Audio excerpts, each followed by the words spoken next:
La psicopatología es la ciencia que estudia la etiología y las características de los trastornos psicológicos, cuyo objetivo es describir y conocer el fenómeno psicopatológico para posteriormente establecer leyes universales que den cuenta y expliquen los distintos tipos de alteraciones. Los trastornos de personalidad son aquellos en donde existe un patrón permanente de experiencia interna y de comportamiento de una persona que se aleja de lo que está establecido social y culturalmente. Tiene su inicio en la adolescencia o en la edad adulta temprana y da lugar a un malestar o algún deterioro. Se tiene 10 trastornos de la personalidad específicos y están establecidos en 3 grupos. Está el grupo A, donde encontramos al trastorno de la personalidad paranoide, que es un patrón de desconfianza hacia otras personas y también suspicacia, donde se interpretan las intenciones de los demás como si fueran malévolas. Creen que las personas los dañan o engañan, incluso aunque no exista ninguna evidencia de aquello, por lo que siempre se mantienen en estado de alerta. Está el trastorno de la personalidad esquizoide, que es un patrón de distanciamiento de las relaciones sociales y también una gama restringida de la expresión emocional. Son considerados como personas solitarias y casi siempre eligen actividades o aficiones individuales que no impliquen tener interacción con los demás, puesto que no les genera satisfacción y se llegan a mostrar indiferentes a establecer relaciones cercanas. También está el trastorno de la personalidad esquizotípica, que es un patrón de malestar agudo en las relaciones íntimas, también de distorsiones cognitivas o perceptivas y de excentricidades del comportamiento. Estas personas suelen interpretar incorrectamente los acontecimientos que suceden, como si tuvieran un significado inusual o particular. Además, pueden ser supersticiosos o estar preocupados por los fenómenos paranormales. También llegan a sentir que tienen poderes especiales o mágicos. Ahora pasamos al grupo B, en donde encontramos el trastorno de la personalidad antisocial, que es un patrón de desprecio y violación de los derechos de los demás. No se ajustan a las normas sociales en lo que respecta al comportamiento legal y perpetran reiteradamente actos que son motivos de detención. Frecuentemente son mentirosos y manipuladores con el fin de sacar provecho personal o por placer. Ahora pasamos al trastorno de personalidad límite, que es un patrón de inestabilidad de las relaciones interpersonales, de la imagen de sí mismo y de los afectos, con una impulsividad marcada. Estas personas realizan esfuerzos frenéticos para evitar un abandono real o imaginado y experimentan un miedo intenso al abandono e ira inapropiada, incluso cuando se enfrentan con una separación real. También está el trastorno de la personalidad histriónica, que es un patrón de emotividad y de búsqueda de atención excesiva. A menudo estas personas se muestran alegres y teatrales y tienden a llamar la atención sobre sí mismas. Si estas personas no son el centro de atención, pueden hacer algo teatral para poder dirigir el foco de atención hacia sí mismos. También está el trastorno de la personalidad narcisista, que es un patrón de grandiosidad, de una necesidad de admiración y falta de empatía. Esas personas sobreestiman sus capacidades e inflan sus logros de manera arrogante y pretenciosa. Además, suelen asumir que otras personas atribuyen el mismo valor a su esfuerzo y pueden llegar a sorprenderse si es que no reciben los elogios que esperan y sienten que ellos merecen. Creen que son seres superiores, especiales o únicos y esperan que los demás les reconozcan como tal. Por último está el grupo C, donde tenemos al trastorno de la personalidad evitativa,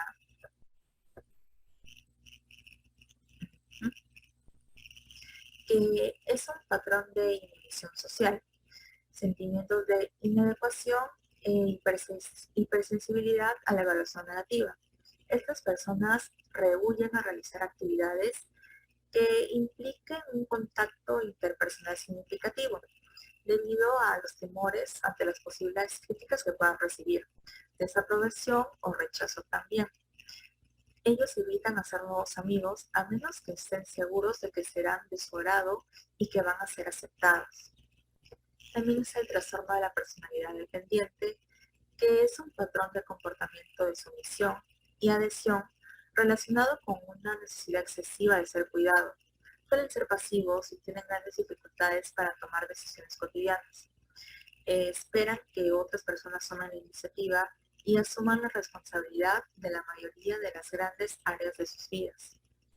Y por último está el trastorno de la personalidad obsesivo-compulsiva, que es un patrón de preocupación por el orden, el perfeccionismo y el control a través de una esmerada atención a las reglas, a los detalles triviales, los procedimientos, las listas, los horarios o las formas, de tal manera que pierden el objetivo principal de la actividad que pudieran haber estado realizando.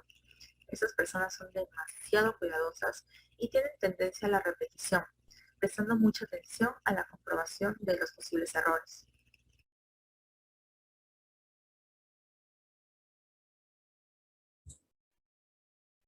Trastornos de la conducta alimentaria. Por lo que ven, hay cuatro, que es la anorexia nerviosa y la bulimia nerviosa, que son los más vistos. Luego está el trastorno por atracones y luego está el pica, que no es muy conocido. Ahora, con respecto a la anorexia, ese trastorno se da más que todo por una restricción y reducción de la ingesta nutricional. Esto conduce a una pérdida significativa de peso. La persona tiene miedo excesivo de aumentar. Cuando están frente a un espejo, ellos se sienten que están gordos, se sienten que están bolas, porque así ellos piensan, pero realmente están sumamente delgados y eso puede atentar contra su vida. Durante todo ese tiempo el paciente tiene una gran dificultad para poder reconocer la gravedad de su peso actual o es incapaz de ver su estado físico real y la pérdida de lo que ellos están teniendo. Existen dos tipos de anorexia nerviosa, que es la restrictiva, que es la pérdida de peso que se debe sobre todo a la dieta, el ayuno y el ejercicio excesivo. Y luego está los dracones y purgas. Esto se da durante los últimos 3 meses, donde la persona tiene episodios muy recurrentes, ya sea los vómitos, ya sea los laxantes, ya sean los diuréticos o enemas. Ahora, con lo que es la bulimia nerviosa, se caracteriza por la existencia de episodios recurrentes de atracones. Entonces, se considera como atracón a la ingesta de una cantidad de comida claramente superior a la que nosotros debemos de ingerir. Entonces, esto es un episodio en la cual puede durar aproximadamente 2 horas a más, dependiendo de la persona. La persona trata de compensar de forma reductiva lo ingerido para evitar el aumento de peso mediante el vómito autoprovocado, el ejercicio excesivo, el ayuno, el uso de laxantes, diuréticos u otros medicamentos. Con respecto al trastorno, bueno, con respecto al pica, no es conocido. Como se dice, la anorexia y la bulimia son dos trastornos que son muy conocidos entre las personas, pero del pica no sabemos mucho. Es algo que no está tan estudiado o es algo que literalmente no es tan visto. Eso se caracteriza por el deseo irresistible y la ingesta recurrente de sustancias no nutritivas o no alimentarias, por ejemplo, goma, tiza, ya sea piedras, ya sea hielo.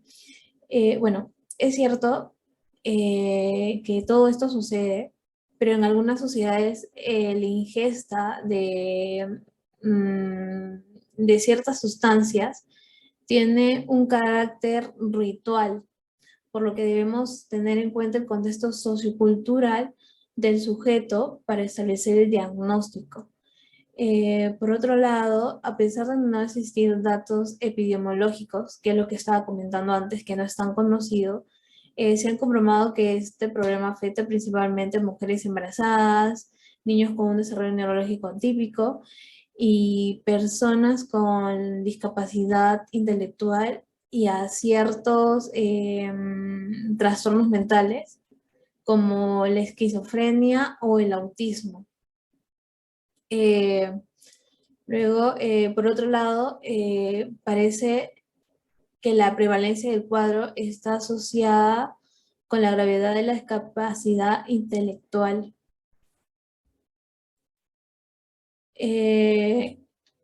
Con respecto al trastorno por atracones, el trastorno por atracones suele ser confundido con la bulimia, pero este trastorno no genera náuseas, no se utiliza purgantes, no se genera más que todo el uso excesivo de laxantes. Literalmente, ese trastorno solamente es con respecto a la alimentación en grandes cantidades, exuberantes más que todo. La mayoría de las personas con trastornos por atracones tienen sobrepeso o son obesas, pero muchas veces tú puedes tener un peso normal. Las características o los síntomas más que todo que se da en ello es comer cantidades inusuales grandes, sentir que la conducta alimenticia está fuera de control, comer con rapidez durante los episodios de atracones, bueno, entre otros. A diferencia de una persona con bulimia, después de un atracón no se suele vomitar, por lo que estoy explicando antes. Puedes intentar hacer una dieta o comer las comidas habituales, sin embargo restringir la alimentación, porque uno tiende a ello, a restringir la alimentación, puede llevarlos a tener más atracones, más episodios.